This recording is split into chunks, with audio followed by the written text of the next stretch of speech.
Gabor Kardos. I'm a very little producer in the northeast part of Hungary, in Tokaj, in Mad. And today we will try 4 different kind of wines from my little cellar. So there is a group of young winemakers called Unibor. That was also the password. Yeah, Unibor. Unibor. This is the password for the Wi-Fi. I joined this group in 2012. So I'm one of the most young or most fresh member of the group. And when did this start? The group? In 2005-2006. That was the beginning for this group. And every year one producer or none can join this group. And only in Tokaj? No. It's all over the country. So that's why that the Divino is now the home for the Unibor, and the 29 sellers you can find them on the list. And from Tokaj there are 6 producers, so I'm one of the 6 sellers, but I'm the smallest. We are working with 3 hectares only, and each year we are producing from 12 to 15,000 bottles from a good harvest.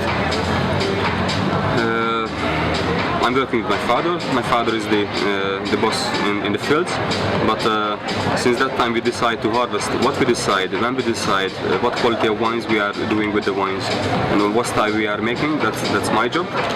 I'm also doing the marketing for the cellar and the sales, of course. And we are sitting in a wine bar. Yeah.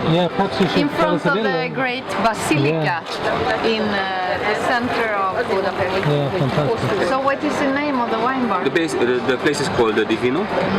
So it's coming from 2 words, from divine, like God, and vino. So that is the name of this place. And this is the only Michelin recommended wine bar in Central Europe. So this was the first unit, because this is not the only one, but this place was opened in 2011, but now we have 2 other units already. One is in Budapest, and we opened it in the countryside as well. And we are working only with Hungarian wines and only with the Unibor wines. So this 29 producer gives the selection of the wines for this place. Yeah. Nice, very nice place. I love wine bars. 120, 150 different kind of wines, and all of them you can try by glass. Palinka is a single vineyard selection, and the first vintage we produced that was 2010.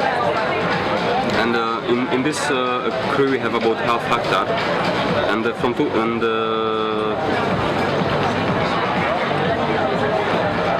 and the most interesting that for 2010 the first vintage was very difficult to make, because it was a very big percentage of rottening berries. But in this crew is quite it's a southern slope, but it's quite windy, so the rot didn't attack as much as the other crews, and that was one of the big hits from our cellar, and it was sold out less than 6 months. In 2011, the rest of the wine was going to the rest of this crew was going to the Supreme, and 2012 we tried it again, and this is the final result. The interesting in the single vineyard selections in the Becek and in the Palinka that we are not pressing the grapes at all. We don't use pressing. Just free run. We use only free run juice, and which is after crushing we let the juice on the skin for a night, and the next day we have a wooden filter, and we just take it up with vacuum, and then we start the fermentation in oak barrel. For this wine we use the new oak, and we are using 500 liters of new oak barrels, and of course natural yeast as well, just like for the other wines. This is total dry. It has only 3.5 grams of left sugar, which is nothing. And wonderful acidity. Yeah. Freshness. Yeah. It's fat but very fresh, lifting up the fruit. The basic acidity keeps it quite fresh in the taste. Really nice. There is a nice sentence in math that a good ferment can be recommended with anything. but basically, even for example with like dry sherry. This I don't know. I don't have a lot of experience with dry sherry, but I wasn't.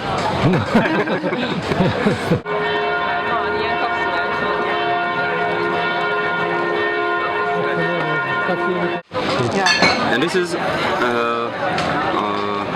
over 50 years old plantation. The plantation was made in 61, 62. This is a mixed plantation, and we have about 1 hectare land. And we have to always select the ferment separately than the hash level. The process is the same, just like in the body height. So it's also produced some free run juice with the fermentation with wild yeast in new oak barrel, 500 liters new oak barrel.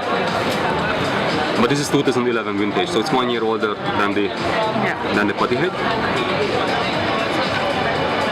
And this is the prestige wine of our cellar. It's more oily, but still it's so elegant and ethereal because of the balance, because of the old vines. So the fruit becomes very sublime. Mm-hmm. And more ripe, more ripe. Without getting dried fruit. Yeah. It's really well worked, well done. Thank you. Jag ska försöka överrösta den fantastiska samt basilikan, och vi sitter här på fantastiska Divino vinbar. Och nu är det palinka som gäller, och vi älskar palinka på Punkvin. Och palinka, det är det traditionella spriten. Fruktsprit, det kan också göras av pressrester som mar och grappa. Men det mest fantastiska är ju när det är gjort på frukt. Och vanligast är ju aprikos, plommon, körsbär, päron, Williamspäron, kvitten, även bär som lakas ut, hallon. Det är alltså stenfrukter och bär. Körsbär är inte bär. Hur gör man då? Jo, det är ingen likör utan det är sprit, det är fruktsprit. Så att är det bär så lakar man ut det, destillerar det och sen så silar av bären och destillerar igen. Det blir klar, genomskinlig. Är det stenfrukter så pressar man stenfrukterna och destillerar upp juicen som man får av det. Inget tillsatt socker, ingenting. Så det är torr fruktsprit. Kommer ni till Ungern, framförallt Budapest, på vilket traditionellt café som helst så kan man dricka palinka, öl, vin och äta fantastiska bakverk och allt det där. Men palinka, prova palinka, underbart gott.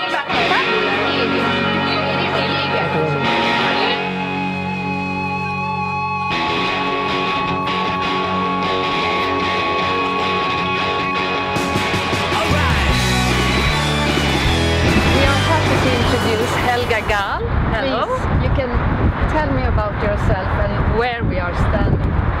We are on the top of the Ministry of Foreign Affairs of Trade, and we are standing on the top of the Ministry of Foreign Affairs and Trade of Hungary. And I just wanted to show you this wonderful terrace because I think it's one of the nicest places in Budapest. But we are here to talk about Hungarian wines. Yes. And especially because I am the food and wine advisor for the ministry, and we have also every year one selection for the whole system for our embassies around the world.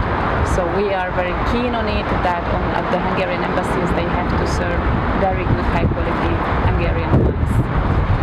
And that's very important, I think, because I think in Sweden we are mostly used to the Hungarian wine Chapel Hill. And I think that's the image that we have. And Hungarian wine is so much more than that, because you have a lot of handcrafted, really high quality wine, both on the white side, on the red side, and the sweet side. Exactly, this is our main point, what we would like to express, that in Hungary, because of the donation of the country, we are not a big quantity producers. We have very nice, very small but very special terroirs in Hungary, and this belongs to basically in our heart, and we would like to express through these really special high quality wines the whole image of Hungary. So what can you do to make it more that the world knows about all these fantastic wines? First of all, we can do exactly that, what we are doing now, to call a little bit the attention of the press, of the media, that we have to talk about Hungarian wines, we have to talk about their special quality. As we don't have that much that we can let taste for the whole world, because Hungary is a very small country and we have limited territories. We cannot make any concurrence for the new world wines, because we are not able to do that. We are able to produce very special and high quality wines, which maybe we can do only in these territories, which is really connected with the terroirs of Hungary. And we talked a bit before about the gastronomy. The wines are modernizing but still keeping on the traditional grapes. And also the gastronomy is changing. Yeah, especially in this period, in the last 5 years, we can say that we have a little revolution of the Hungarian gastronomy, because even for us, we have to a little bit understand what is Hungarian cuisine. Unfortunately, we passed nearly 50 years during the communist era, where all the restaurants had to produce the same menu everywhere, from south to east, everywhere. So now we started to discover new materials as new kind of meats. Maybe you have heard about the mangalitsa meat, which is very good for us, very good for the Hungarian cuisine. We eat a lot of pig meat. We have the grey cattle, which is a very special kind of meat again. We have wonderful cheeses, very handcraft made cheeses, and a lot of new things which we didn't use before. So thanking to this fact, basically we had in the last 2-3 years, we have already restaurants who had 1 Michelin star, which we didn't have before. It's already it's a big success for the Hungarian gastronomy, and many of wine bars has grown, just very simple bistros, which gave good quality. You can taste food and wine together. You don't have to buy a whole bottle if you would like to taste some wine. So really there is a